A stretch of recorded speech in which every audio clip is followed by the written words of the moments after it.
Howdy, wellness partners. This is AJ Webb, your SLV Health Wellness Coordinator, continuing the Complete 5K project. And I've had the good fortune to be a part of many competitions through sports, through recreation, through activities, and I can harken back to my college football career, never really knowing how a game was going to go.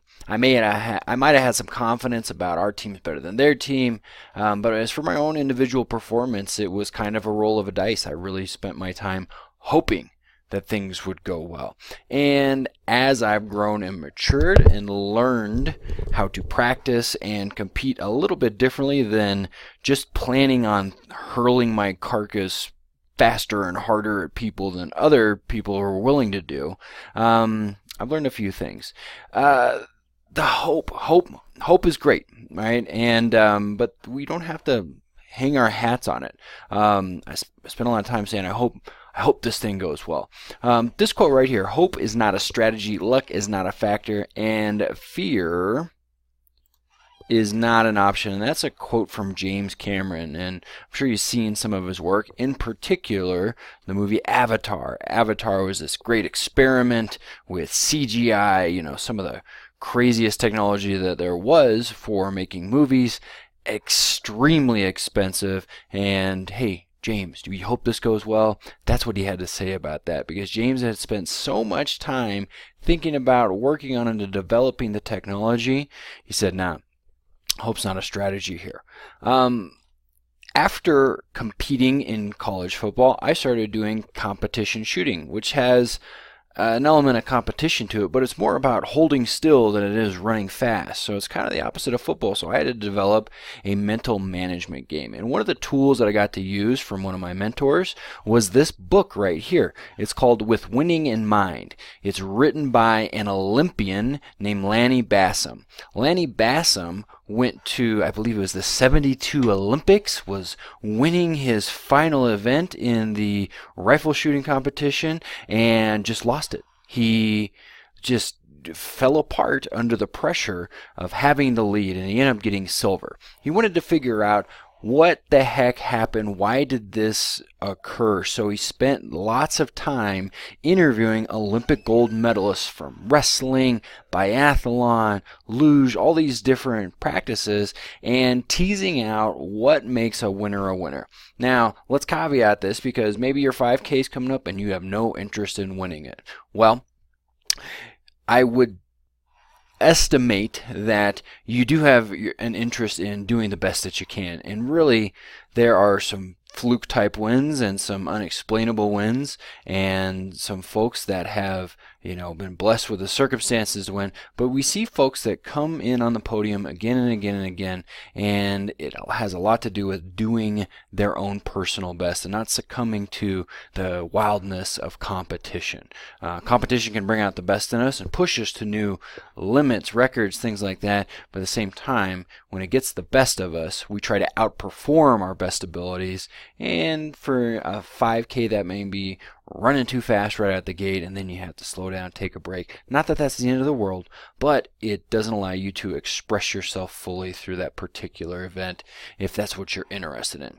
Now, maybe the winning thing turns you off, and that's fine. But anyway, this should be performing to your best in mind. And it's all about creating a mental management system, and Lani worked to tease out this information from the best folks, learning about flow state, and his research told him that these folks that performed over and over and over consistently, met the podium, they had a mental management system. And he explains this mental management system as having three components. And this is his logo right here, these three circles, and that cross over, right, Venn diagram style, is the balance between concentration, practice, and self-image. So if you can imagine, the middle is a great harmony between everything, and that's you, meaning your own potential. So for me, in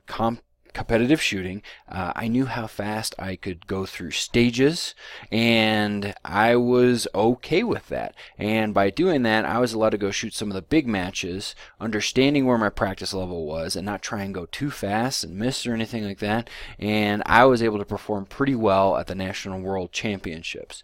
So if we can think about this for our 5K, you probably have some data from how you've been training, right? How long you can run in any particular stretch, what kind of pace you need to keep, maybe even how fast you can run, a 5K overall.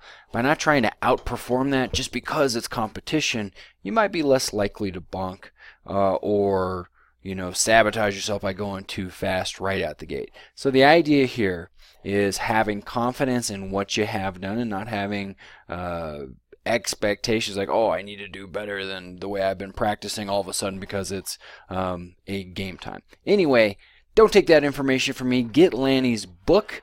It's a great read. Maybe take you an evening and lots of insight in how to create confidence in yourself, understand how your practice is going to carry over into the things that you need to execute on a daily basis. As far as going to competitions, I've done that plenty of times, and I got a few hot tips for you.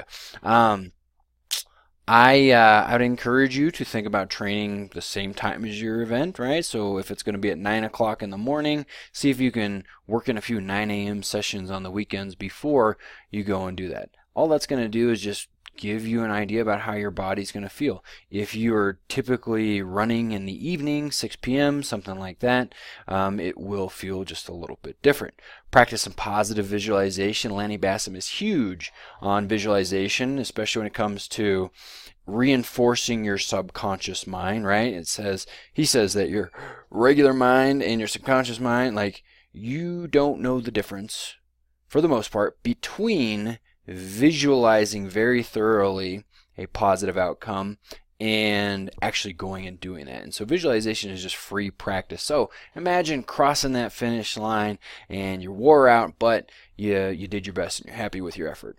Familiarize yourself with the course. Logistically, like, I've had a panic attack looking for the turn in a few 5Ks, and it really just ate up cognitive load and I couldn't concentrate. You know what? I wasn't going to win anyway. It's not the biggest deal, but going and figuring these things out, it's a good way to familiarize yourself with the terrain, the weather, things like that. Don't eat anything new. I've had a lot of folks in a CrossFit scenario say, hey, I just got this new supplement. Should I take it for my competition? Have you taken it in practice? No, I haven't. Then don't do it, because you don't know how your body's going to respond. You don't want a tummy ache because you ate a brand new protein bar or something like that. So be wary of what you're putting in your body. Lots of fluids, things like that. Now, use that competition to the best of your abilities, right? Let it push you. Maybe it refocuses you a little bit, but ride that line between your best ability and whatever energy you get out of the competition that you go into. I say luck's not a factor, and it's not. Fortune favors the prepared, but I would say good luck and better skill to you preparing for your 5K. Check that book out. I've read it multiple times, and if you have any questions about it, I'd be happy to share what I know. Toodaloo. See you around.